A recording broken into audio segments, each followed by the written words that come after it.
Bonjour à tous, c'est Pedro, j'espère que vous allez bien. Je vous retrouve aujourd'hui pour la dernière vidéo aux États-Unis.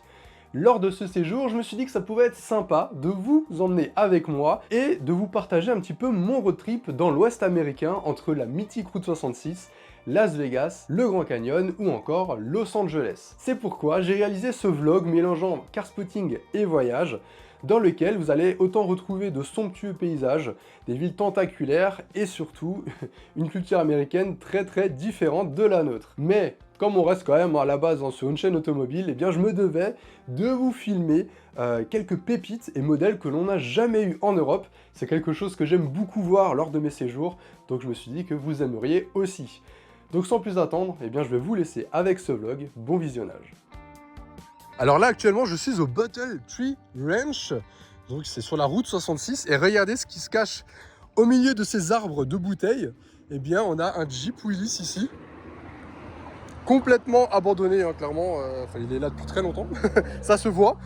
Et c'est assez rigolo de voir ça comme ça en plein milieu du désert. Et si vous aimez plein d'éléments assez rustiques, un peu vintage, venez ici parce qu'il y a plein de petites choses, ou des machines à écrire par exemple, plein de petits objets comme ça, d'époque des années 40-50. Et c'est super sympa.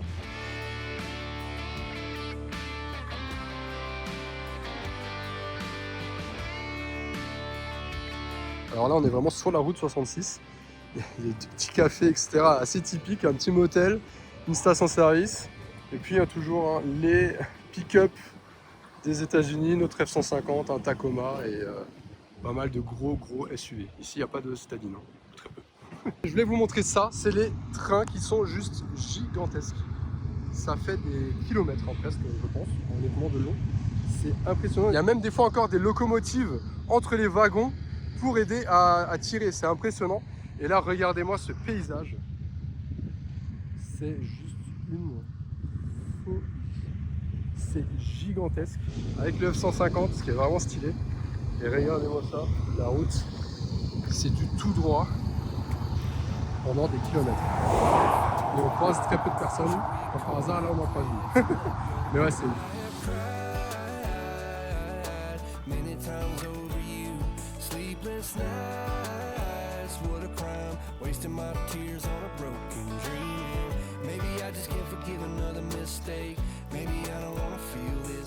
on est en plein milieu du désert là. Il y a des Joshua Tree un petit peu partout. Alors c'est pas des cactus, c'est un petit peu comme des yuccas je crois, c'est dans cette famille là. Et on a un superbe coucher de soleil. Alors malheureusement il y a un petit peu de nuages, mais le mood qu'il y a, c'est oufissime, vraiment.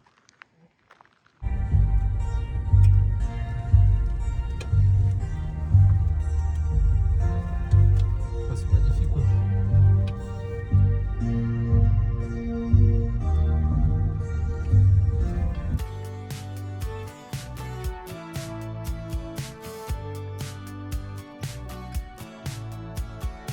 On est arrivé à Las Vegas hier soir.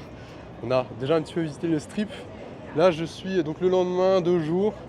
Et je venais avec beaucoup d'a priori sur cette ville.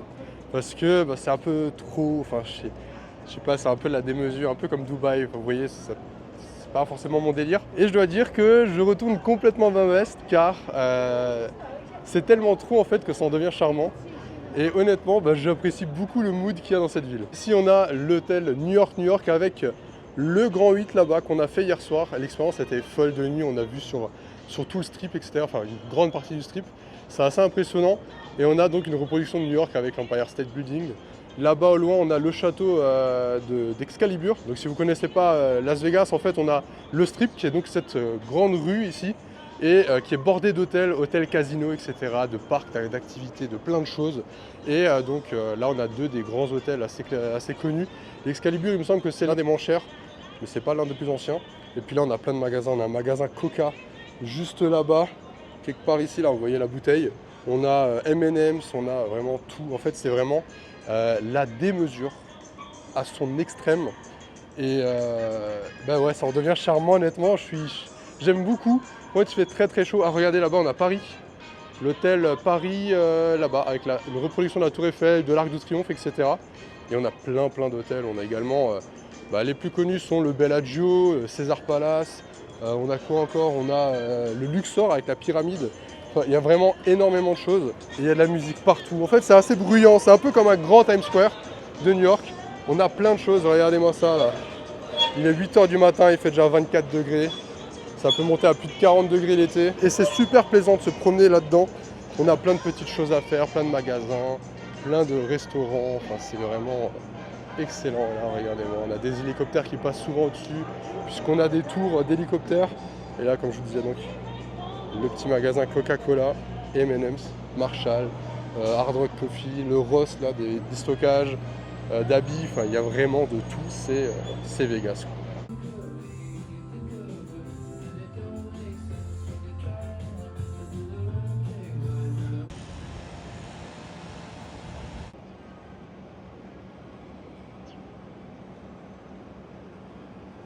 Je viens de rentrer dans l'hôtel New York, et ils ont reproduit du coup des rues de New York. C'est aussi le cas dans l'hôtel de Paris et au Venetian, il me semble. Venetian qu'on va visiter tout à l'heure. Parce qu'ils ont vraiment reproduit donc, une petite Venise à des gondoles, etc. Et franchement, je trouve ça super cool parce qu'on a plein de petits shops, de petits restaurants. Et chacun dans sa thématique. On va avoir un restaurant italien. Moi, on a vraiment l'impression d'être dans un restaurant italien à New York, quoi. Et je trouve ça super cool. C'est vachement bien réalisé. Je sais pas, j'aime beaucoup. Et forcément, on a la zone casino dans tous les hôtels. Et on a joué hier. La chance était de mon côté. Mais voilà, on a plein de casinos un peu partout. C'est quand même la ville du vice, on peut le dire. C'est vraiment, comme on dit, ce qui se passe à Vegas reste à Vegas. Et quand on y est, on le ressent bien. On se retrouve donc face au Bellagio, l'un des plus connus.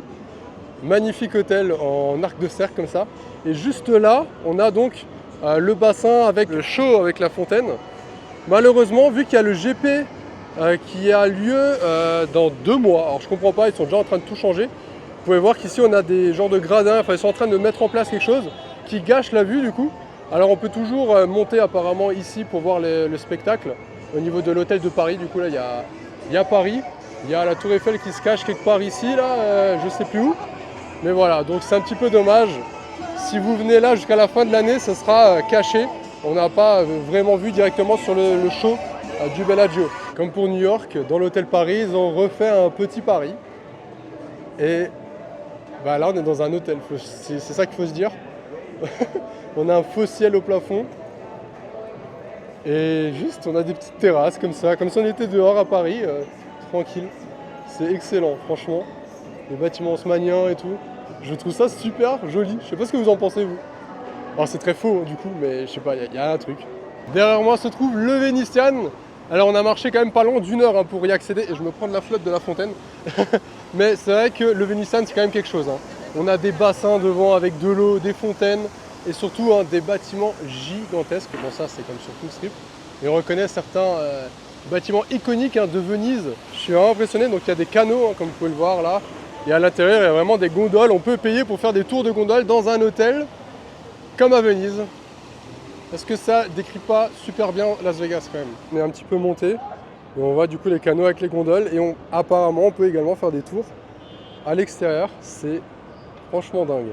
Nous sommes rentrés dans le Venetian et regardez-moi ça, ce dont je vous parlais juste avant, avec la gondole. Et ils chantent carrément, c'est ouf, avec le faux ciel. Et on se croirait vraiment à Venise, presque, au détail près qu'on est en intérieur au premier étage. Parce que oui, du coup, ce bassin-là a été fait au premier étage de l'hôtel. En dessous, on a le casino. Et il y a plein de gens qui jettent des pièces et des billets. Il y a des dollars au fond de l'eau. Excellent. Regardez ça. C'est dingue.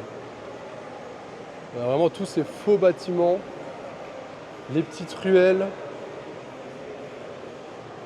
Et là, les petits ponts, etc. C'est n'importe quoi. Et que c'est ouf. Oui, nous sommes toujours dans un hôtel au premier étage. Même si on a du mal à y croire. C'est abusé. Là, on est vraiment... je crois du coup là, que c'est vraiment la place Saint-Marc. Alors, je ne suis jamais allé à Venise, donc je sais pas. Mais en tout cas, ça y ressemble. Et Bah c'est ouf, on est dans un hôtel là, on est en intérieur. C'est dingue. Ça sert à rien, mais en même temps c'est cool. On arrive au Luxor, donc la fameuse pyramide avec le Sphinx. Et regardez, on a ici un petit monorail qui relie quelques hôtels. En tout cas, c'est encore une fois gigantesque. Arrivé en Égypte avec le Sphinx qui donne directement accès donc au parking de l'hôtel, enfin au valet. Mais toujours plus, vraiment toujours plus. Et là on va se diriger du coup vers l'intérieur de la pyramide. Regardez-moi comme c'est haut. C'est vraiment une pyramide ouverte en fait à l'intérieur. Du coup on a toutes les chambres, tac tac tac, tout autour. C'est vachement stylé. Et puis on retrouve toujours les casinos forcément. Le classique. Mais c'est vraiment bien foutu.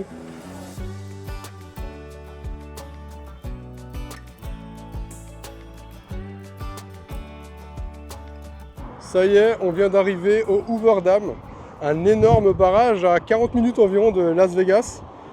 Et bah, c'est juste super impressionnant. Logiquement, on va emprunter cette route comme ça et passer dessus après en voiture. En tout cas, c'est super sympa. Le seul truc, c'est que déjà, il y a beaucoup de vent et on est vraiment à côté de l'autoroute. C'est assez bizarre pour le point de vue. Mais le paysage est magnifique. Bon là, forcément, il me semble que c'est aussi une centrale électrique, je crois. Hydraulique, pardon. D'où les câbles. Mais en tout cas, c'est vraiment super impressionnant. Il est assez connu. Hein. Et là, le voir de ses propres yeux, franchement, c'est vraiment super impressionnant. En plus, le soleil commence à se coucher là, tout doucement. Regardez-moi ces montagnes, c'est magnifique.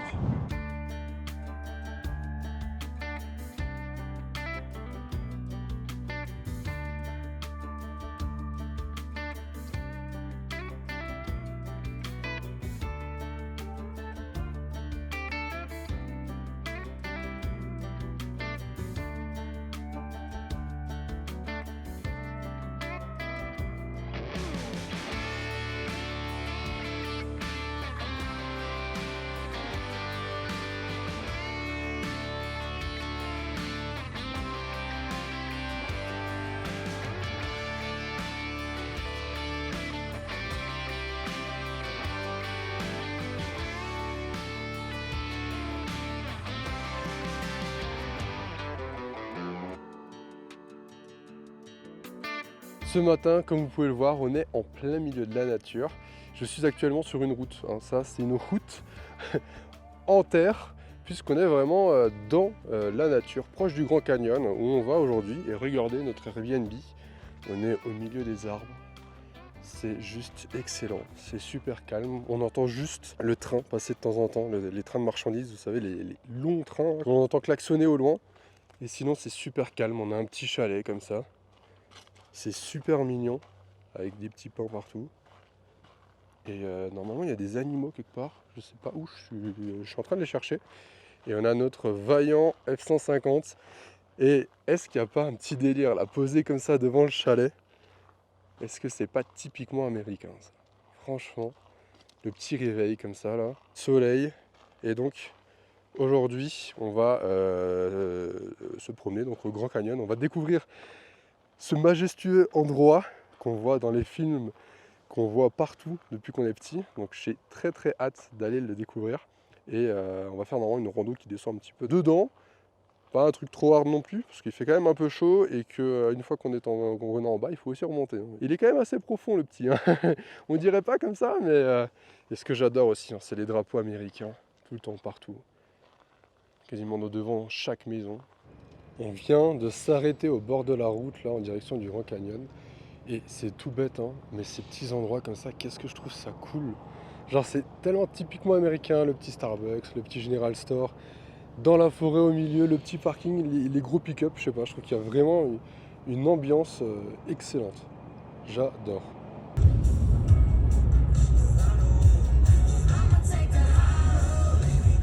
On vient d'arriver au Grand Canyon. On est proche du Visitor Center qui se situe juste derrière. C'est un petit peu un point d'information, un peu comme comment on appelle ça, un office de tourisme en gros, où on va pouvoir se renseigner sur les trails à faire, sur plein de choses. Et donc là, on est au Visitor Center principal de la partie sud. puisque le Grand Canyon est divisé en plusieurs parties, on va dire. Enfin, il y a différents centres touristiques. Il y a la partie sud où on est, il y a la partie nord, il y a l'ouest, et je ne sais pas s'il y a une partie est. En tout cas, voilà, là, la nord a été attaquée il n'y a pas longtemps par un grand incendie. Je crois qu'il est encore lieu, mais en tout cas, la partie sud n'est pas touchée. Donc on va pouvoir visiter tout ça. Et on va faire différents trails, il y a différents niveaux de difficulté de trail. Nous on va faire un petit chill, le principal où il y a beaucoup de monde. On va en faire un deuxième de difficulté moyenne où on commence un petit peu à descendre dans le Grand Canyon. Et après on en a des beaucoup plus durs qui descendent jusque tout au fond du canyon. Mais ça on n'a pas trop le temps là. Donc on va déjà faire ces deux-là, ça va déjà être très sympa. Ça y est, j'arrive face au Grand Canyon et regardez-moi ça. C'est énorme. Alors ici on est sur le point le plus touristique de la partie sud. Nous on va commencer après à faire un trail pour descendre. Je vous filmerai quelques petits passages. Mais c'est impressionnant. Surtout quand on se dit que c'est l'eau qui a créé tout ça, quoi. Je sais pas si on se rend compte en vidéo, je pense pas. Parce que j'ai déjà vu beaucoup de vidéos, à chaque fois je me disais ouais c'est impressionnant mais en vrai c'est énorme et ça va super loin là-bas. Ça continue, c'est ouf.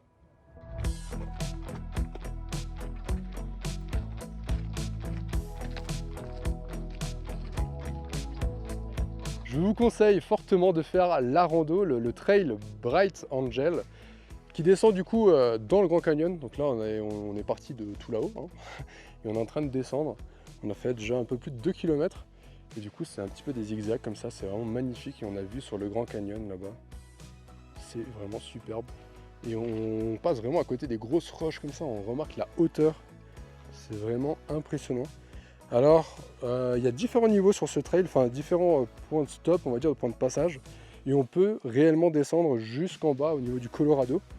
Bon ça par contre ça se fait, ils préconisent de faire ça sur 2 jours. Parce qu'il y a quand même 1500 mètres de dénivelé, donc monter descendre dans la même journée, voilà, il faut déjà être costaud, on va dire. C'est pas pour moi en tout cas, mais ça permet déjà d'avoir un petit aperçu. Et franchement descendre dans le Grand Canyon comme ça, c'est vraiment excellent. Je vous conseille vivement de le faire et de ne pas rester sur le chemin touristique bétonné. Franchement l'expérience est folle.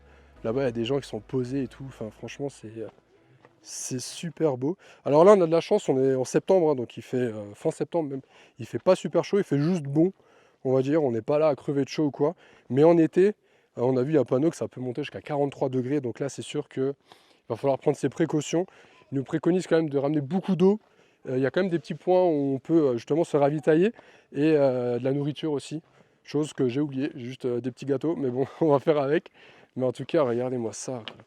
Le trail et tout, enfin, franchement, c'est super sympa. C'est pas non plus la fin du monde à faire. Moi je fais pas beaucoup de rando et pour autant là je prends mon pied. Je vais peut-être ne plus dire ça en remontant, mais on verra. Ça y est, je suis arrivé au deuxième point, donc ça fait environ 3 miles, soit 9 km et quelques. Et là on a un petit endroit du coup pour se poser à l'ombre, parce que vous pouvez le voir que là on est en plein soleil, on a un petit point d'eau, etc., des toilettes. Et il y a ça du coup tout au long un petit peu du Grand Canyon. Et puis là je vais m'apprêter du coup à remonter tout là-haut, donc on est parti pour pas mal de temps, je pense, une bonne petite heure facile, ou si c'est pas plus. J'ai pas vu combien de temps on a pris pour descendre, mais en tout cas c'est vraiment impressionnant lorsqu'on est au pied. C'est vraiment quelque chose à faire, honnêtement, je vous le recommande vraiment. Et puis moi je vais me mettre en route, hein, parce qu'il y a encore un peu de chemin. Et ce soir c'est Steakhouse. Ça y est, le trail est fini. Je viens de voir ça là, garé. La Toyota Crown, la dernière. Nous on n'a pas ça chez nous, je sais qu'elle est vendue également au Japon. Mais nous on l'a pas, et franchement, petite berline un peu surélevée comme ça, je la trouve plutôt pas mal. Avec un beau blanc nacré, des grosses jantes et tout. Et on reconnaît vraiment l'identité un petit peu à l'avant qui est différente des autres Toyota, on va dire classiques, quoi. D'ailleurs, ils ont aussi la nouvelle Camry que nous on n'a pas encore. Et puis sinon, il y a toujours des gros pick-up comme ça. C'est vraiment excellent. Regardez, encore des Nissan Murano, je crois, ça. Mais ouais, plein de voitures qu'on n'a pas chez nous. C'est vrai que cette première partie de vlog, c'est beaucoup nature, beaucoup road trip.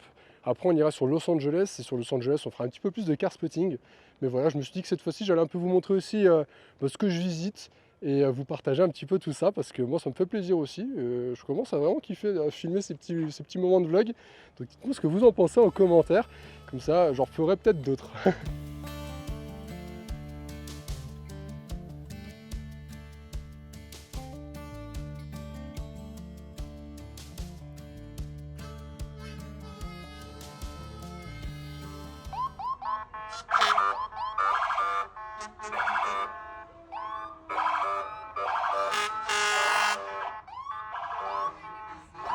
Je viens de tomber sur un Honda Ridgeline, un pick-up, je connaissais pas du tout.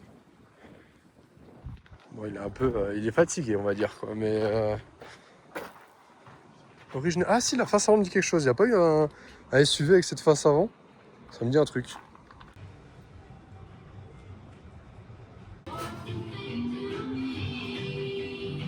Aujourd'hui, on se retrouve encore une fois sur la route 66, dans la ville qui a inspiré Pixar pour le film Cars.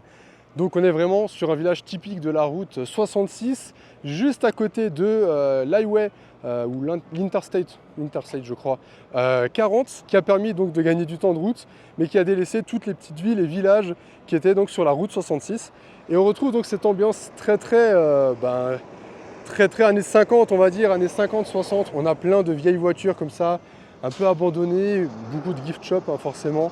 Voilà, ça reste assez touristique maintenant. Une ancienne station-service, on a un motel ici, c'est juste excellent. Là-bas, on a plein de petites voitures, pareil, anciennes, qui sont en train de rouiller. C'est vraiment assez cool comme ambiance. Alors, il y a beaucoup de touristes forcément, vu que c'est l'un des points principaux de la route 66. On est également passé avant par Williams, c'était assez sympa. Également un peu moins touristique et de l'essence pas chère, contrairement à Los Angeles. On était à 2,89 le dollar le gallon. Et là, regardez, je ne saurais même pas vous dire ce que c'est honnêtement. Moi, en américaine, je suis pas très calé. Edsel, ah oui, Edsel, effectivement, Edsel. Oui, maintenant que je vois le nom, ça me dit quelque chose, mais elle est vraiment abandonnée. On dirait que c'était un ancien taxi. Ah bah, c'est marqué dessus, voilà, suffisait de lire. Mais voilà, on a plein de petites voitures comme ça, plein de vieilles voitures. Et là-bas, logiquement, il y a Martin de Cars. Regardez-moi ça. Le drapeau américain, les vieilles voitures. Et là, il y a Martin. et Hudson Hornet, je crois. Non, c'est le shérif. Alors, je sais pas si c'est le bon modèle, par contre, j'ai un doute. Mais en tout cas, ça y ressemble, avec le shérif de Cars, les vieilles voitures, les gros SUV, etc. C'est excellent. Encore un vieux motel, vraiment typique avec le petit cabanon comme ça, pour venir réserver. C'est excellent. Et regardez-moi ce pick-up là. F350, double essieu, donc ça doit être les anciens Super Duty. Mais c'est impressionnant. Avec les vieilles couleurs comme ça. J'aime beaucoup les vieilles couleurs, les turquoises, etc. Les couleurs vives quoi, au final, quoi, qui disparaissent au fur et à mesure. Mais le cadre est vraiment sympa. Regardez, il y a Flash McQueen, bon, il est en mode off-road. Il est en spec dirt. Je vous conseille de passer par Seligman si vous êtes dans le coin ou si vous allez au Grand Canyon ou autre, mais franchement c'est vraiment cool comme ambiance. C'est assez calme en fait quand même, en dehors des voitures qui passent, ça reste assez calme. Et puis il y a plein de shops où on peut acheter des plaques d'immatriculation, donc des vraies plaques d'immatriculation d'ici. J'avoue, j'en ai acheté 3, pour continuer ma petite collection. Comme dans les films, vraiment.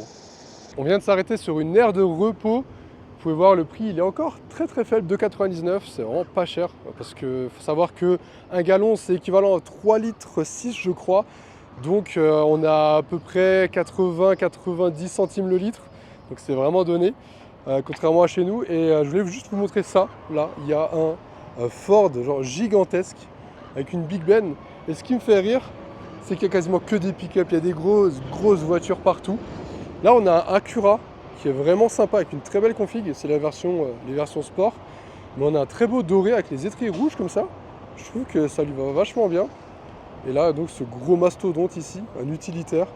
À côté du Ranger que l'on a chez nous, et ben, le Ranger paraît très petit quoi.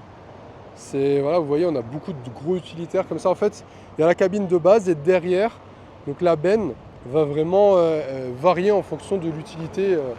Et ce que je voulais aussi vous montrer, alors il y a un peu de vent, désolé, mais c'est cette aire de repos ici pour les camions, pour les chauffeurs routiers. On en croise énormément sur la route, mais quand je vous dis beaucoup, c'est beaucoup. Il y a énormément de camions, beaucoup plus qu'en Europe. Et là, donc on a des grandes aires, un petit peu comme dans Cars, si vous voyez un petit peu le film, où Mac justement veut s'arrêter et Flash McQueen lui dit de continuer parce qu'il est pressé d'arriver. Bah là, c'est un peu le même délire. On a vraiment des camions à perte de vue Et celui-ci d'ailleurs, le Cascadia là, eh bien, il me semble que c'est l'un des modèles les plus vendus en Amérique du Nord puisqu'on en voit énormément. Il y a beaucoup de ça et beaucoup de celui-ci, je n'ai plus le nom en tête, là, le gris au milieu. Et là on a un ancien excellent et encore un Cascadia. Si vous jouez à American Truck Simulator, eh bien vous reconnaissez tous ces modèles et c'est vachement cool de les voir en vrai. Mais voilà, petit air de repos pétro, plein de petites choses à l'intérieur, Dunkin' Donut. Alors on a pris un petit donut pardon, pour la route. Et là on se redirige donc vers Los Angeles pour les 6 prochains jours avant de rentrer en France. Mais on va pas commencer à déprimer, on n'y est pas encore. Et on a encore pas mal de journées. Demain on va à San Diego pour un musée, pour 2 musées maritimes. Donc je vous emmènerai dans tous les cas. Allez, on reprend la route.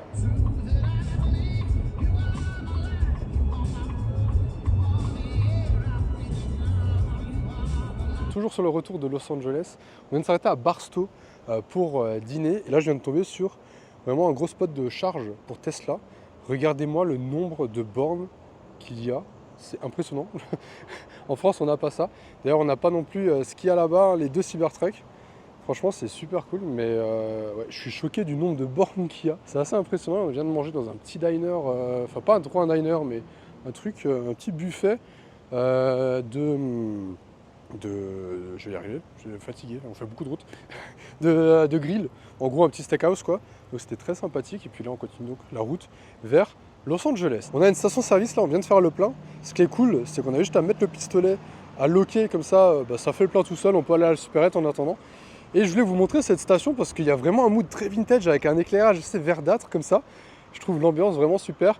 Et puis on a toujours cette architecture assez coloniale, très hispanique. Et là donc on est dans une des rues principales de Barstow. Hein. Donc on a pas mal de stations-service et surtout toujours beaucoup de petits fast-food comme ça. On en a partout en fait, c'est vraiment des petits bâtiments à chaque fois. Généralement sur les aires de repos ou autres, on en a quelques-uns. Là on a Del Taco, ici on a Taco Bell. On a vu quoi, il y a Carl Jr, Burger King, Starbucks, enfin, voilà, il y a toujours plein de petits trucs. Et là comme vous pouvez voir, déjà il y a des voitures qui font du bruit. Et on a surtout des essence qui commencent à augmenter. Hein. On a 4,39, on va arriver pas loin des 5 et même plus hein, à Los Angeles. Donc voilà. Et tout à l'heure, je vous ai dit que c'était l'équivalent de 3 litres 6. J'ai regardé, c'est 3 litres 78 pardon, pour être précis. Donc c'est vraiment pas cher. Et alors comment fonctionnent les stations-service? Parce que c'est un petit peu différent de chez nous. Déjà, on a du sans contact quasiment partout. Donc ça c'est bien, on a juste à passer. Chez nous, on l'a aussi, mais c'est très rare. Très rare. Et donc là on n'a qu'un seul pistolet qui est valable pour toute l'essence. Sur certaines stations on a également le diesel, même s'il y a très peu de voitures au diesel ici. Et donc en fait on va retirer le pistolet et là on va choisir entre les différentes qualités d'essence. Donc celui-ci ça va être l'équivalent du 95E10 par exemple, le 95 et le 98. Donc voilà, on voit que le prix change. Et donc globalement c'est assez pratique, on n'a qu'un pistolet, on s'embête pas. Et puis voilà. Ça y est, premier réveil sur Los Angeles.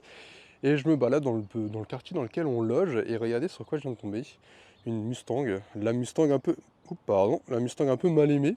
Moi je l'ai toujours trouvé assez cool, surtout dans sa version SVT je crois, hein, ou je crois que c'était SVT, la rouge avec le kit large et le gros aileron.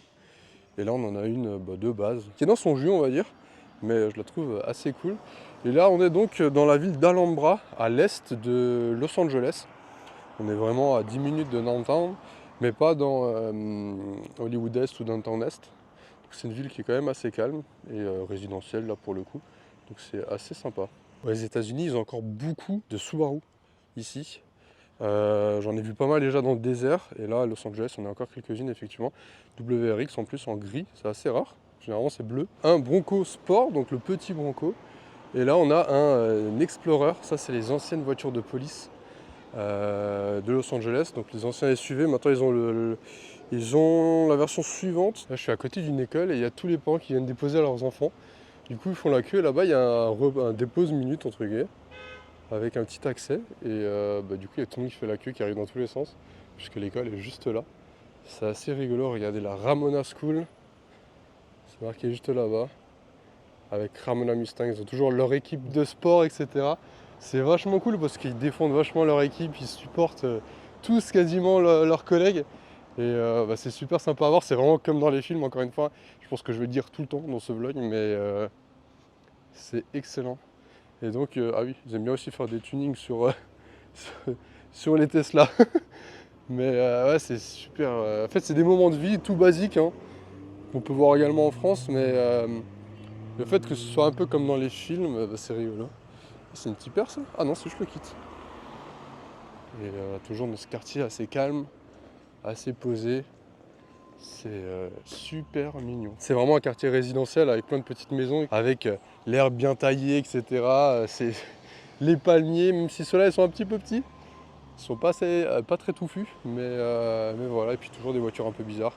Je crois que ça c'est Sillon. On a vraiment pas mal de modèles qu'on n'a pas forcément en France. Et là, regardez, voilà, meilleur exemple de la voiture qui n'est pas arrivée chez nous. La Toyota Corolla GR. Très très très sympa. J'aimerais tellement essayer ça. Quand on voit ce qu'ils ont fait avec la GR86, la Yaris, etc. Bah là, on a 280 chevaux, je crois, 4 roues motrices sur une Corolla. Alors je sais qu'ils l'ont en Suisse, mais nous on l'a pas. Et là, on a un petit coupé Sillon. C'est la Sillon TC, voilà. Un petit coupé comme ça. Je sais pas quel moteur ça a, mais ça doit être assez nerveux. On en a une autre là-bas en bleu. Et puis là, on a un Chevrolet Trailblazer, je crois, un truc dans le genre. Le petit pick-up. Ah, ça, ancien, celui-là, il me dit rien du tout, l'arrière, là. J'ai jamais vu. Ah non, c'est un ancien Silverado. Il ressemble beaucoup à F-150 Lightning, je trouve, de derrière. Je sais pas ce que vous en pensez. Et voilà, et puis des escalades, hein, vraiment la base. Alors, c'est le jour des poubelles, donc il y a beaucoup de poubelles dehors. Non, les États-Unis n'ont pas que des gros SUV ou des gros pick-up. Ils ont aussi des petites citadines. Vraiment toute rikiki, ici, une petite Chevrolet. C'est assez rigolo quand on compare déjà au Tacoma qui n'est pas le plus grand de chez Toyota, mais qui est déjà assez grand par rapport à cette citadine. 400Z, encore un modèle qu'on n'a pas chez nous à cause du CO2 et tout le bordel. Et suivi d'une petite Acura Integra, sympa aussi. Aujourd'hui, on va à San Diego et sur le passage, on s'est arrêté à Laguna Beach et l'ambiance est juste folle. Là, on est en plein dans la Californie, tous les clichés. On a le petit terrain de basket au bord de l'océan Pacifique. Regardez-moi ça, ça s'entraîne tranquillement, là ça joue au foot sur le sable. Ici ça s'entraîne au basket, on dirait une équipe de basket d'ici. Et toutes les petites maisons et tout, les palmiers, la mer, le lifeguard. Vraiment tous les clichés possibles. Et donc l'océan. C'est tellement plaisant. Dire que ça c'est le quotidien de certaines personnes, j'en rêverais. C'est ouf, vraiment là, qu'est-ce qu'on est bien là. Les gens sont chill, ça change tellement de Paris. Et même de moi où je viens, donc d'Alsace, c'est vrai que c'est très très différent. Donc là on va à San Diego pour visiter deux musées, le musée maritime et l'USS Midway, qui est donc un gros porte-avions. Du coup on va voir ça, et on va pouvoir le visiter et ça c'est tout aussi impressionnant. C'est quelque chose qui m'intéresse pas mal. Moi ça, je suis toujours assez subjugué par ce que l'homme fabrique, dans le sens où à l'époque on fabriquait déjà des porte-avions, des trucs qui font des tonnes et des tonnes, des milliers de tonnes qui naviguent. Donc hâte de voir tout ça. Ça y est, je suis au USS Midway, le grand porte-avions, et c'est juste fou. J'ai déjà fait la visite de ce qu'il y avait en bas, tout en bas, la salle des machines. En fait, on peut vraiment voir beaucoup de choses. Ça vaut le détour honnêtement, et on en a pour son argent, parce qu'on peut vraiment voir extrêmement de choses, beaucoup de pièces. Des pièces importantes également, et franchement si vous venez dans le coin à San Diego, alors ça coûte quand même 39$, mais honnêtement on en a pour son argent, c'est vraiment excellent, on voit beaucoup de choses. Et là donc comme vous pouvez voir, eh bien, je suis au top, hein, tout en haut, et on voit déjà à quel point c'est grand, c'est long. On peut rentrer dans certains avions / hélicoptères, et c'est vraiment super intéressant, on découvre beaucoup de choses. Il y a de l'audio guide en français en plus, donc n'hésitez pas, honnêtement, c'est super sympa. Et du coup, là, derrière, il y a le Royal Princess, donc un des big paquebots. Mais de l'autre côté, il y a le musée maritime, dans lequel on va encore essayer d'y aller, parce qu'on risque d'être un petit peu en retard. Parce qu'on a pris énormément de temps ici, parce qu'il y a énormément de choses à faire. Et là, comme vous pouvez voir, on a la skyline de San Diego. Et je pensais pas que c'était aussi moderne, on a beaucoup de gros buildings et tout. C'est assez portuaire, on a une petite zone ici où on peut se balader, c'est vachement sympa. Plus calme d'ailleurs que Los Angeles. Donc franchement, n'hésitez pas à passer. Moi je continue ma visite et puis je vous mets quelques petits points de coupe.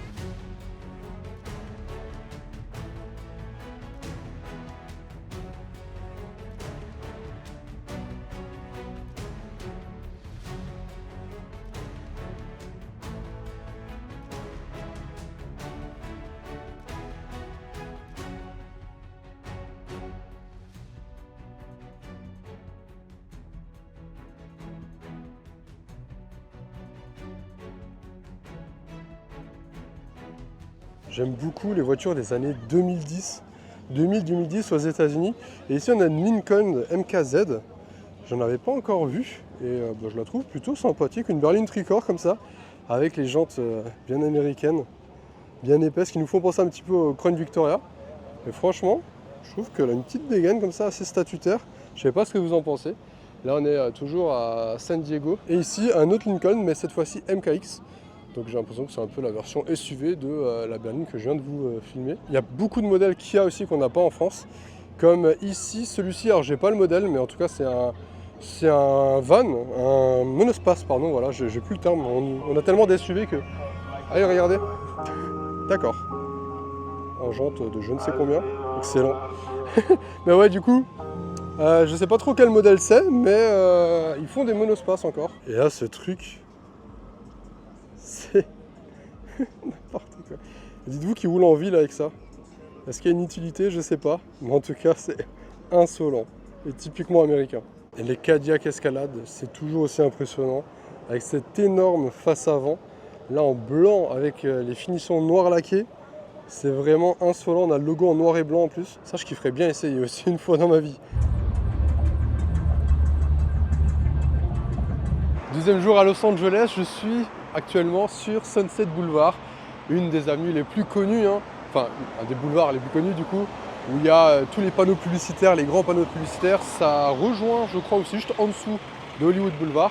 Et là, je suis en face de Whisky à Gogo. C'est un des bars assez connus de cette rue, qui est d'ailleurs dans GTA aussi. Les camions de poste sont assez rigolos, tout petits comme ça. Normalement, un peu plus loin, on a les appartements à 1 million de GTA, là, les tout premiers. Et je me demande même si c'est pas la tour, là, Eclipse Tower, là. Non, c'est dans le jeu, justement. Je crois que c'est là-bas. Concession bien sympathique, avec une 300 SL, une 458, une SLR McLaren, et à droite, c'est une 575, je crois. Enfin voilà, on a des petites caisses sympathiques, là, quand même. Combo assez étonnant, GTR, les dernières, avec un Bronco. Excellent. C'est la première fois que je vois la dernière GTR d'ailleurs. Et si c'est pas californien, ce Bronco bleu, intérieur beige en décapoté comme ça. Je suis arrivé dans un lieu que normalement tout le monde connaît. Vous allez comprendre. Hop. Je crois que j'ai un appart vers ici, là-bas, là, vers là, quelque part ici, là. Un range full black, plaque noire, tout. Et surtout des jantes gigantesques. Je sais même pas combien de pouces c'est ça. J'ai essayé de voir. C'est du 24 pouces, voilà. Et avec le petit body kit et tout, il est insolent. Franchement, sans plaque à l'avant, etc. Ça a vraiment une dégaine de fou furieux. On pourrait croire que le Dodge Durango, là, c'est la police, mais en fait, non, c'est de la sécurité. Il y a beaucoup de sécurité privée, en fait. Oh, système 4. Il y a beaucoup de sécurité privée, en fait, qui patrouillent dans les beaux quartiers. Et qui sont appelés en instantané si maintenant il y a une effraction. Si quelqu'un rentre, il fait sonner l'alarme. En fait, il y a de la sécurité armée qui va venir. Donc voilà, il y a beaucoup de voitures comme ça. On dirait des voitures de police, mais c'est de la sécurité. Donc, regardez, camion complet de Beverly Hills. Il y a beaucoup de choses qui se passent. En fait, je peux m'arrêter toutes les 2 secondes, je vais être coupé H24. Donc là, toujours sur Sunset Boulevard, et je retourne vers ma voiture. Et puis en attendant, voilà, toujours ceux qui font la course. Là, on a une petite Aston. Ici, chaque place a son parc-mètre. Alors là, il n'y a pas beaucoup de place, donc il n'y en a pas énormément. Ouh! Voilà, je vais tout le temps être coupé. GT3 RS, 997 Turbo S. Très très belle config. Et là-bas, j'avais pas vu la 993 Turbo. Oh là là! Ah mais ça c'est les beaux quartiers de Los Angeles. Donc je vous disais, le parc-mètre en fait on en a à chaque place et donc c'est individuel et en fait on n'aura pas de ticket, on va mettre par exemple sa carte ou des pièces et en fait on va choisir combien de temps on veut rester. Et si par exemple on dit qu'on veut rester 1 heure et qu'on reste que 45 minutes, et bien quelqu'un va pouvoir se garer par la suite et profiter de ces 15 dernières minutes. Des fois on se gare et on n'est même pas obligé de payer puisqu'on a encore le reste de l'ancienne personne. Donc c'est assez rigolo. Voilà, là on est sur Sunset Boulevard, on tourne la tête, paf, on se retrouve dans une allée, dans une rue avec beaucoup de verdure, beaucoup plus calme. Et avant je me baladais dans ces quartiers justement. Et en fait on apprécie juste se promener dans ces quartiers comme ça. C'est tellement calme, c'est comme dans les films. Et c'est vachement sympa de se promener. En fait on voit beaucoup de belles voitures, de belles maisons. Après voilà, il faut aimer ce type de visite. Mais moi c'est quelque chose que j'apprécie parce que ça nous plonge un peu dans l'ambiance des films, dans les beaux quartiers, avec les grandes maisons, les allées, le jardin qui est nickel, etc. C'est vraiment typique. Je viens de tomber sur une Crown Victoria de police à la retraite, donc elle a plus du tout les stickers, mais on a encore le pare-buffle, les jantes, etc. Et c'est super sympa à voir. Il y en a beaucoup qui sont rachetés par la suite et qui ont le droit de garder du coup tous les équipements. C'est vrai que c'est assez bizarre. Chez nous, je suis pas sûr que ce serait faisable. Et là, donc, je me balade dans les quartiers non loin de Sunset Boulevard et de Beverly Hills. C'est super mignon parce qu'avant, j'étais dans les quartiers de Beverly Hills, il y avait vraiment des grosses maisons, etc. Là, on est sur quelque chose d'un peu plus petit, un peu plus mignon, comme vous pouvez voir. Il y a beaucoup de verdure et plein de petites maisons. Alors, je pense que c'est pas donné non plus, mais ça doit être beaucoup moins cher quand même qu'à Beverly Hills. Lamborghini Revuelto. Rouge intérieur, rouge et noir, jantes bronze, très belle. Et d'ailleurs je crois que c'est la première que je vois, franchement magnifique.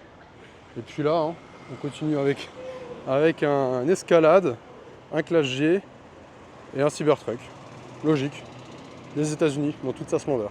On retrouve quelques Alfa Romeo ici aux États-Unis, notamment des Giulia et des Stelvio. Et là, je viens de tomber sur un Tonale. Et ce qui est assez rigolo, c'est qu'ils ont quand même leur version américaine, vu que c'est le Dodge Hornet, je crois. Donc c'est exactement la même chose, il y a juste la face avant qui est un petit peu différente, les logos différents. Mais cette personne a préféré prendre l'Alfa Romeo, donc c'est assez sympa. Et puis cette configuration bleue avec ces jantes-là en veloce comme ça, franchement, ça lui va toujours aussi à ravir. Je suis de passage de nouveau devant ce magasin et regardez ce qu'on a là devant.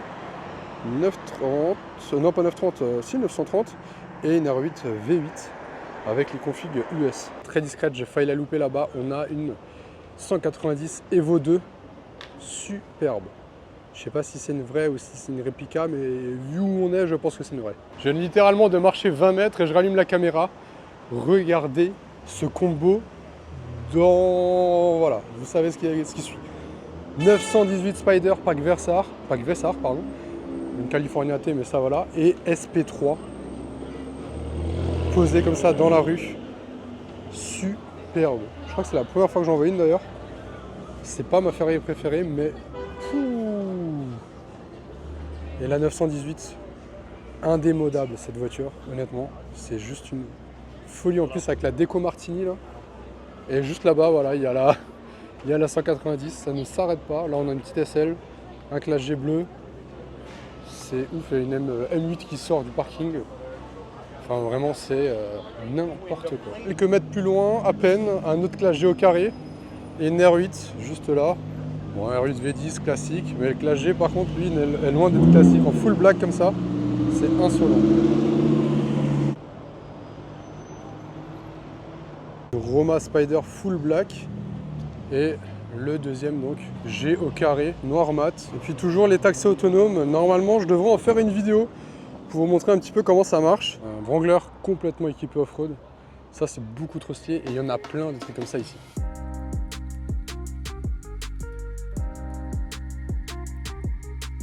Fin de journée à l'observatoire Griffiths avec vue sur toute la ville. C'est vraiment impressionnant à chaque fois. Déjà la première fois j'étais choqué, et je voulais pas partir, tellement que ça fait quelque chose. Et là c'est un petit peu pareil quoi. On a vu sur Downtown là-bas, avec tous les immeubles, le quartier d'affaires. Bon, il fait un peu nuit donc la qualité à l'iPhone c'est pas folichon. Mais c'est vachement sympa. Par contre là on est un samedi soir, il y a beaucoup de monde. Par contre en termes de photos on peut faire tellement de trucs cool. Et en fait là je suis sur la partie gauche, on peut aller également sur la partie droite. Donc on a vraiment une vue à un peu plus de 180 degrés. Là on voit aussi ce côté là, donc plus vers Pasadena là-bas, au nord-est de Los Angeles. Los Angeles qui se situe globalement ici, hein. Après on a la partie Beverly Hills, un peu plus loin vers là-bas, et encore après Santa Monica. Mais Los Angeles c'est réellement juste cette partie. Après oui, on appelle Los Angeles un petit peu tout ce qui l'entoure. mais c'est vrai que c'est toujours assez impressionnant. Et petit tips, alors c'est pas un secret non plus, mais juste ici au-dessus, on a un télescope. Et la dernière fois que j'ai été là, eh bien, j'ai pu voir la Lune directement à travers le télescope. C'était assez cool. En plus de ça, c'est gratuit, donc c'est toujours cool à faire. Et l'expérience est assez dingue. La nature, c'est beau, mais des fois, une ville, ça peut également l'être. Là, je suis allé de l'autre côté, donc. Et c'est côté ouest. Donc on a le coucher de soleil et le reste de la ville. Avec donc Beverly Hills quelque part par là, et puis Santa Monica là-bas au bord du Pacifique. Et petit détail également, je ne sais pas si on va le voir à la caméra, mais ici on a le panneau Hollywood, donc le Hollywood Sign qui est juste là. Et j'ai loupé le coucher de soleil, malheureusement il y avait beaucoup de routes, mais on en profite quand même, parce que même une fois couché, eh ben, ça reste super joli. En plus de ça, le bâtiment est superbe, on a beaucoup de petits détails dessus, pour la photo d'architecture également, c'est vachement sympa. C'est assez propre, tout est blanc, et puis à l'intérieur il y a un musée. Alors je vais rentrer pour vous montrer ça rapidement. Hop. En fait on a un musée avec l'histoire un petit peu donc, des planètes, etc. Vraiment sur la partie spatiale. Il y a plusieurs étages, c'est super sympa. Je vous fais un petit tour rapide, mais je vous conseille de venir visiter également. Ça ouvre à 19 h, donc c'est surtout le soir. On a la pièce principale avec le pendule. C'est très très joli. Et là on a donc le pendule, qui je crois bouge en fonction du mouvement de la Terre, il me semble, quelque chose comme ça.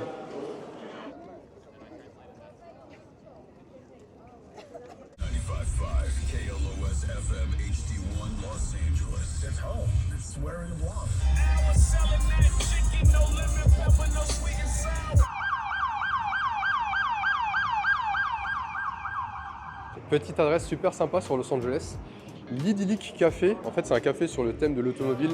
Il y a une Porsche et une 30, on peut se poser, etc. Et il y a des caisses donc assez sympas. Il y a des fois des petits rassos, des cadres, tout ça. Franchement l'ambiance est top. Il y a du merch, etc. Là on a pas mal de trucs également, que ce soit de créateurs indépendants et tout. Franchement, moi j'aime beaucoup. C'est la deuxième fois que je viens et l'ambiance est toujours top. T'as une petite musique chill et tout. Et des fois, il y a aussi des voitures posées là. Donc franchement, n'hésitez pas à venir si vous cherchez un petit café à thème.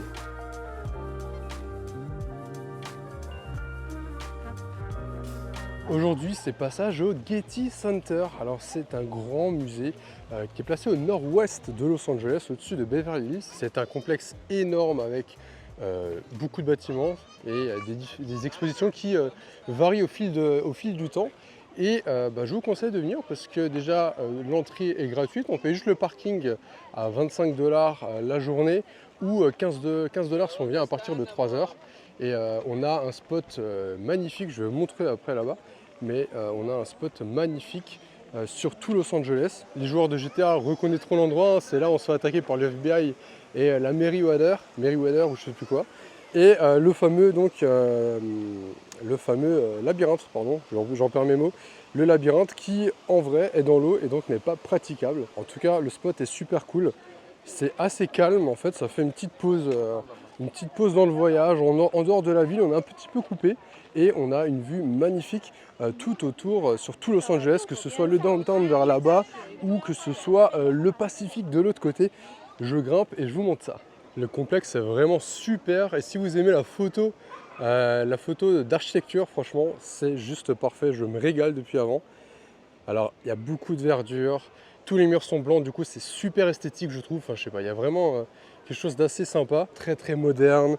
Je connais plus le nom de l'architecte qui a créé ça, mais toutes ces œuvres, tous ces bâtiments sont vraiment dans ce style-là, comme ça, avec quelques ondulations, mais globalement très très linéaire, comme on peut le voir ici avec cette cage d'escalier et l'ensemble du complexe. Ici on est sur la place principale avec la petite fontaine, etc. Le musée en fait est divisé dans chaque bâtiment, on a une partie du musée avec certaines expositions et si vous avez joué à l'un des derniers Call of Duty, eh bien vous reconnaissez également cette map puisqu'elle fait partie du jeu. Et voilà, je viens de grimper et comme je vous disais, on a vu sur tout Los Angeles avec Downtown LA là-bas. Ici, il me semble que c'est Beverly Hills, tous ces quartiers-là. Et puis Santa Monica sur ces côtés-là, avec son petit downtown, sa petite skyline ici. On a quand même quelques buildings à Santa Monica. Et tout au loin là-bas, le Pacifique, avec Santa Monica Pier qui part par là. sûrement dans la brume. Là, je ne le vois pas. Mais voilà, la vue est exceptionnelle. Regardez, en 0,5. C'est superbe et toujours ces beaux bâtiments avec cette architecture super sympa à photographier. Je découvre cet endroit et je regrette pas d'être venu non plus. De ce côté-là, eh bien, on a les Hills avec toutes les maisons plus grandes les unes que les autres. C'est assez impressionnant. On s'est baladé un petit peu avant dans ce quartier-là. Donc ça, c'est vraiment Beverly Hills. Il y a Bel Air juste un petit peu derrière. Mais en gros, tout le quartier de Beverly Hills, ça se situe, il y a mon gros doigt, là-bas, juste au-dessus de Rodeo Drive. Et après, on a vraiment les Hills avec différents canyons qui mènent aux différents quartiers. Mais c'est vrai que c'est assez impressionnant. Et on sait qu'il y a des belles maisons, mais on ne se rend pas compte à quel point c'est vraiment impressionnant. Presque motivant, inspirant. Je ne sais pas si certains vont le percevoir comme ça, mais en tout cas, je le perçois comme ça. Et l'highway ici, très bruyante avec le trafic de Los Angeles. Je peux vous dire que c'est un peu plus plaisant quand même qu'à Paris.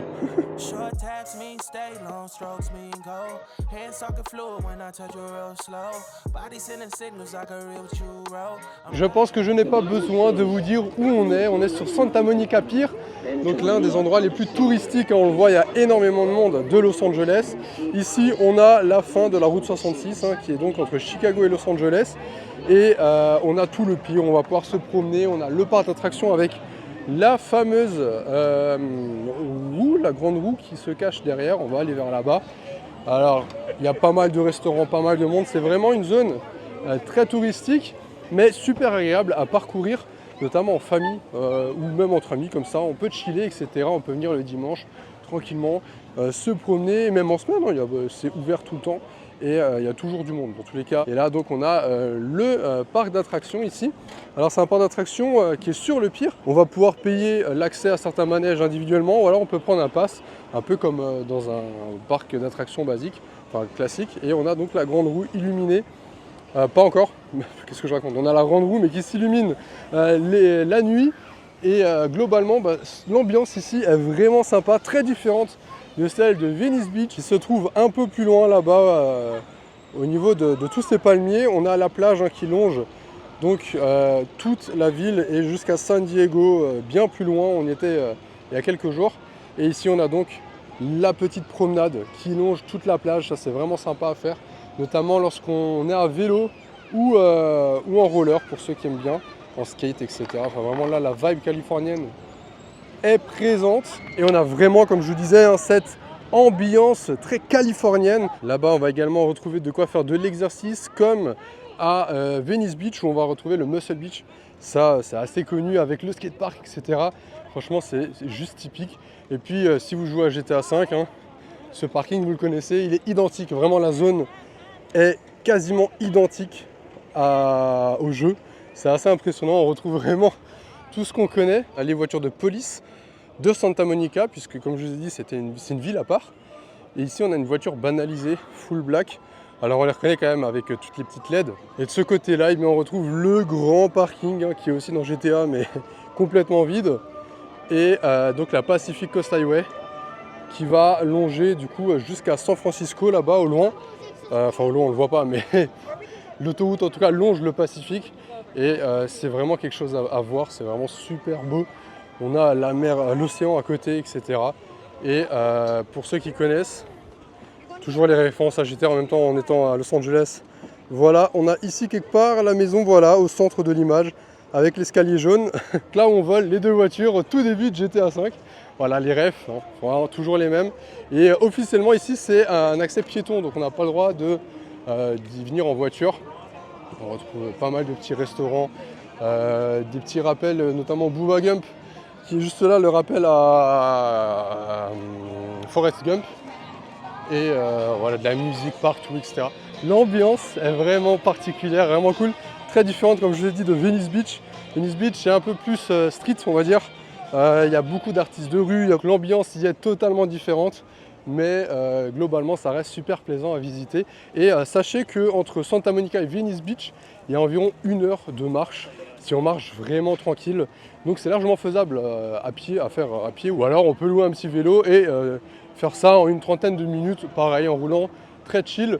Donc c'est largement faisable et puis ça fait un petit peu de sport. Ça fait pas de mal par la même occasion. Donc voilà, Santa Monica Pier, un classique à ne pas louper. Je viens de remonter sur Ocean Avenue, donc c'est l'avenue qui longe vraiment la plage. Et je pense que là vous reconnaissez également, on a donc la Pacific Coast Highway et toutes les petites maisons ici en bord de mer. On a la maison colorée exactement comme dans le jeu au final quoi. Enfin c'est le jeu qui est comme en vrai hein, plutôt. Et on retrouve donc Santa Monica Pier vue de loin. C'est super sympa. Venez vraiment le soir pour un petit coucher de soleil. C'est sûr, il y aura beaucoup de monde, mais franchement, l'ambiance est vraiment excellente. Et après, on a plein de petits restaurants, de centres commerciaux juste à côté pour visiter et pour se poser tranquillement pour déjeuner. Je suis en train de faire un tour en vélo et bien je tombe sur ça, le nouveau Hummer en version pick-up, le Hummer 100% électrique avec je ne sais combien de chevaux déjà. Je crois que ça pas loin de 1000 chevaux je crois, avec 12 000 Nm, un truc dans le genre, enfin ouais, c'est n'importe quoi. Et là on est là en train de faire du vélo du coup, pour le coucher de soleil. Et je dois dire que l'ambiance est vraiment dingue. C'est quelque chose d'unique, je suis passé à Venice Beach avant. Il y avait vraiment tout et n'importe quoi, franchement c'était assez ouf. Mais ouais l'ambiance est dingue vraiment. Il y a du monde partout, ça fait du vélo, du roller, etc. Franchement, c'est quelque chose à vivre et c'est comme on l'imagine.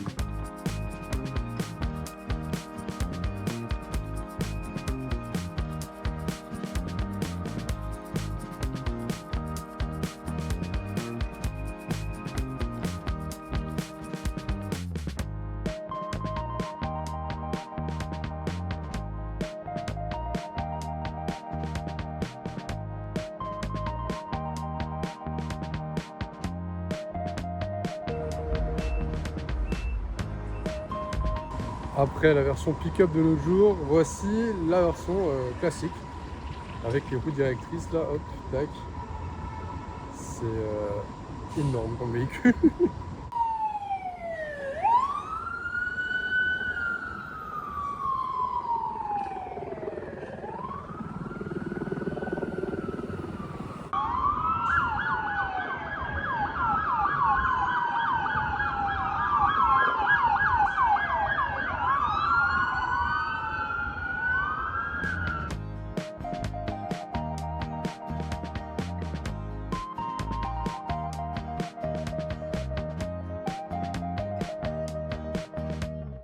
C'est quoi cette bizarrerie?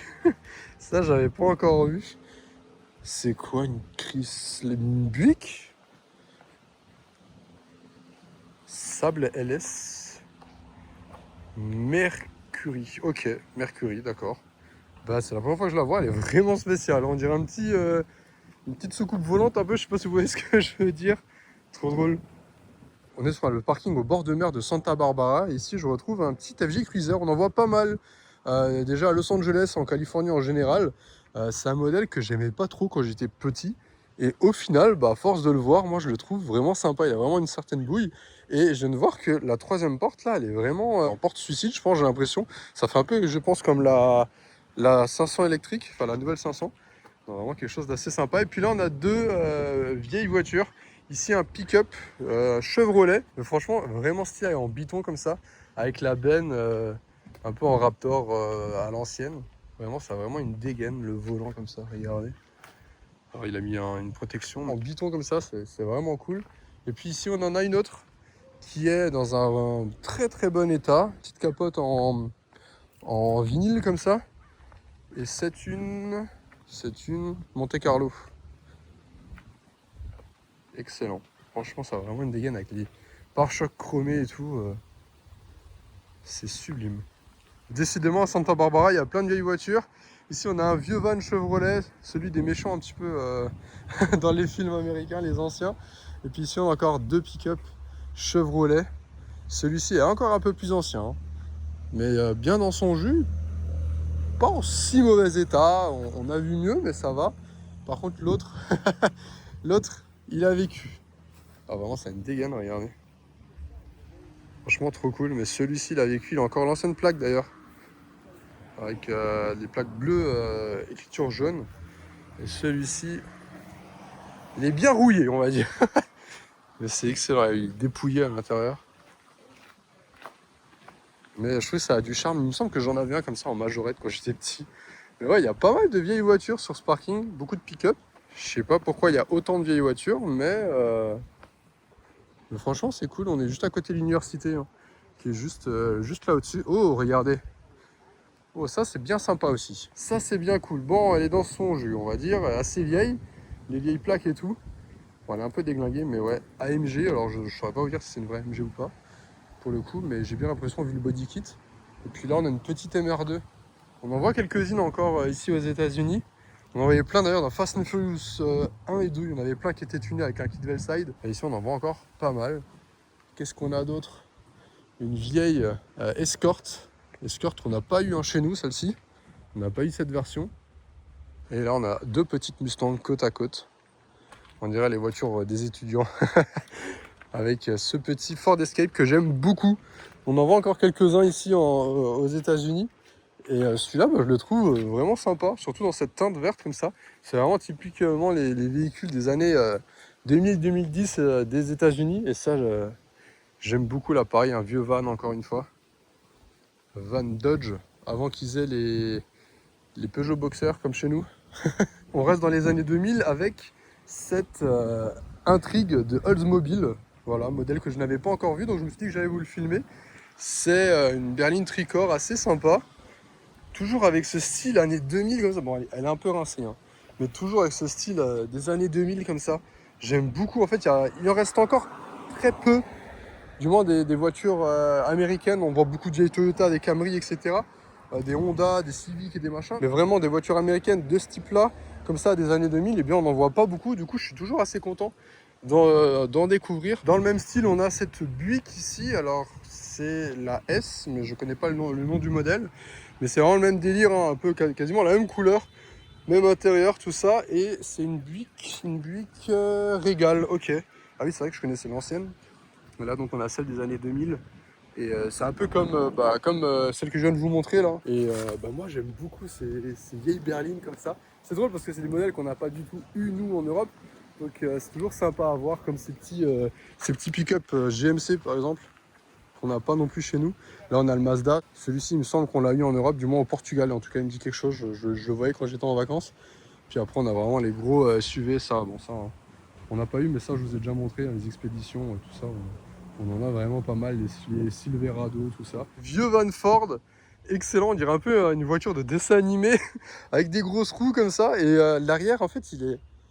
Alors, je sais pas si on va le voir là, mais en fait, il est un peu penché vers l'intérieur. Du coup, ça fait vraiment une silhouette assez particulière. Regardez avec l'avant.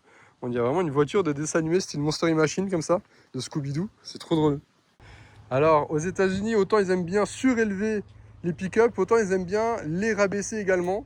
Regardez-moi ce Navara, complètement posé au sol. Il a une dégaine posée comme ça. Là, on a l'une des premières Lexus, hein, quand ils se sont implantés du coup sur le marché américain avec une grande berline. La Lexus LS, quelque chose d'assez luxueux, qui allait donc concurrencer les berlines allemandes. Et ça a relativement bien marché, hein, parce qu'ici, Lexus, ça se vend encore très bien. Et partout dans le monde en soi, donc ça fait vraiment plaisir. En plus, des LS comme ça, je trouve ça vraiment un certain charme. Alors ça, c'est pas la toute première, hein, je crois, mais je sais pas, je trouve qu'il y a vraiment ce côté vintage un peu luxueux comme ça. J'aime beaucoup. Une Volvo 1800 en assez bon état, mais très sale. Un lavage ne ferait pas de mal. Et j'aime beaucoup cette voiture, elle a vraiment une ligne superbe. Non, on dirait un petit peu une Volkswagen Karmann, je trouve, au niveau de la ligne et la face avant. On a vraiment été gâtés sur ce parking, il y a plein de petites pépites. C'est ça l'Amérique, on trouve vraiment plein de choses un peu partout. Et ça, c'est vraiment sympa. Regardez-moi cette ambiance. Et là, on retombe encore une fois sur une berline un petit peu spéciale. Une Ford Escort, pareil, qu'on n'a jamais eu chez nous. Assez spécial, les feux me font penser à ceux des nouvelles Smart, là, des nouvelles versions électriques de chez Mercedes. Mais ouais, Ford Escort, j'avais jamais vu ça franchement, on dirait un peu un insecte dedans. Je sais pas ce que vous en pensez, c'est assez drôle. Mais bien sympa aussi. Enfin bon, comme dit, dès que c'est la nouveauté, j'aime bien.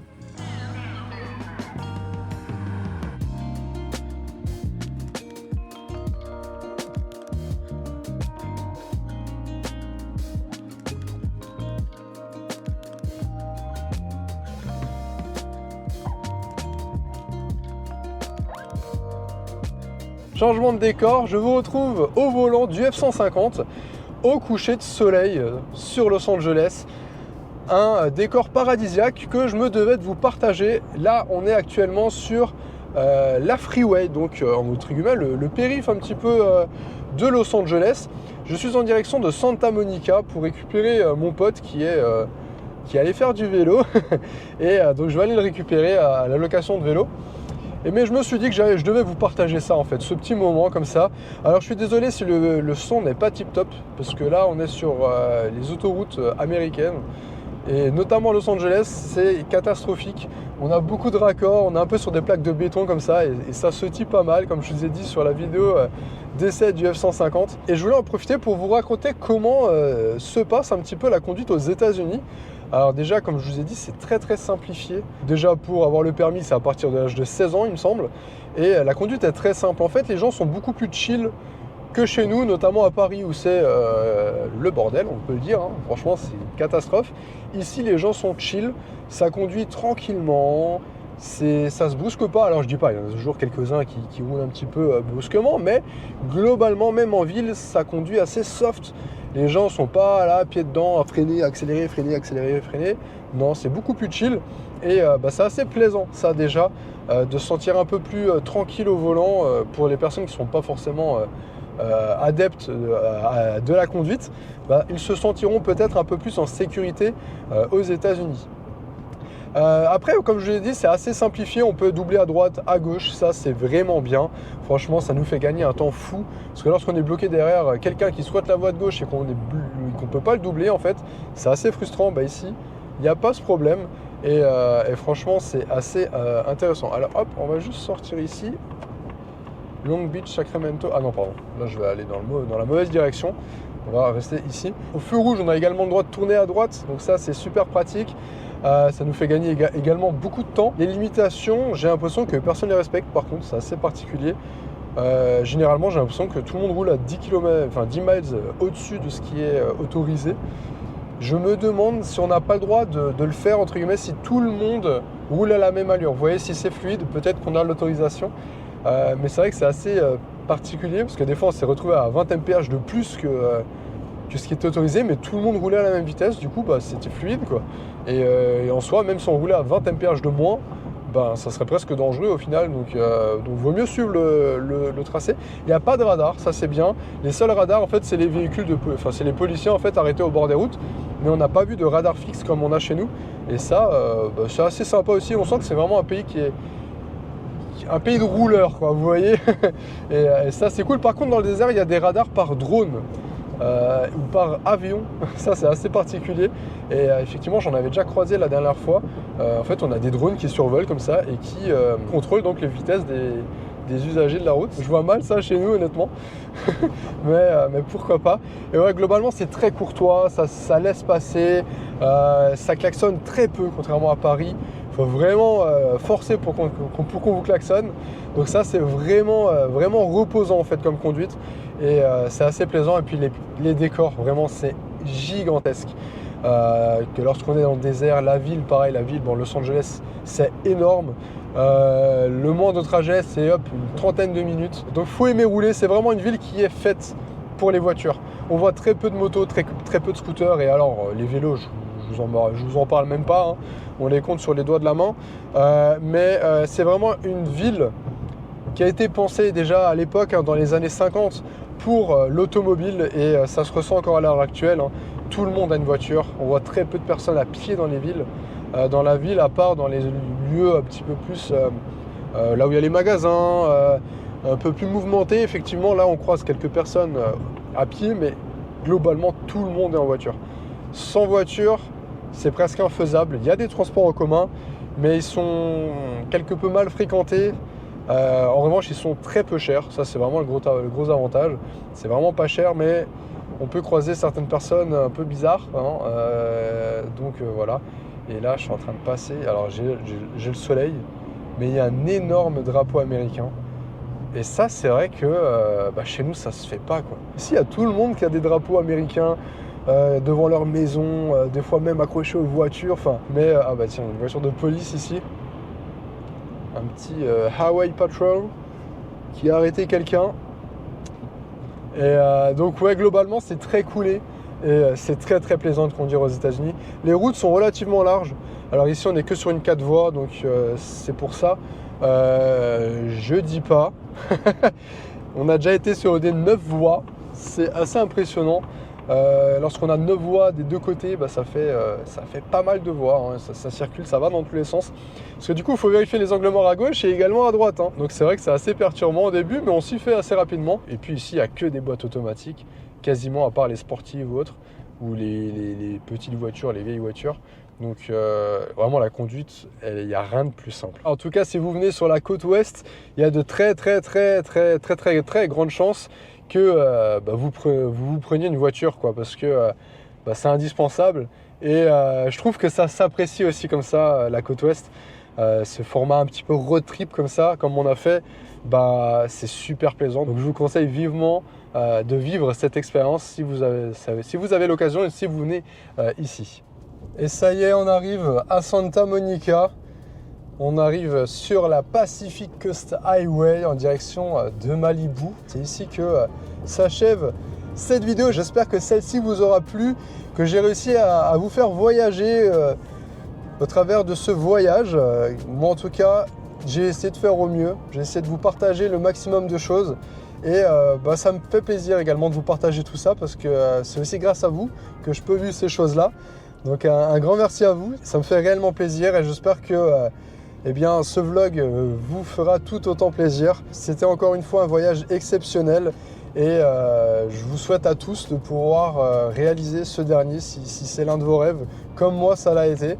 Et donc voilà, j'espère que cette vidéo vous a plu. En tout cas, voilà, moi j'ai pris énormément de plaisir à la tourner. Ça m'embête parce que c'est bientôt la fin du voyage. Du coup, j'avoue, je suis un peu émotionnel. Mais bon, c'est comme ça. Toutes bonnes choses ont une fin. Et puis, on reviendra peut-être une fois, hein. Allez, sur ce, moi je vous dis à très bientôt pour une prochaine vidéo. N'hésitez pas à vous abonner si ce n'est pas encore fait. Et puis d'ici là, portez-vous bien. Allez, salut!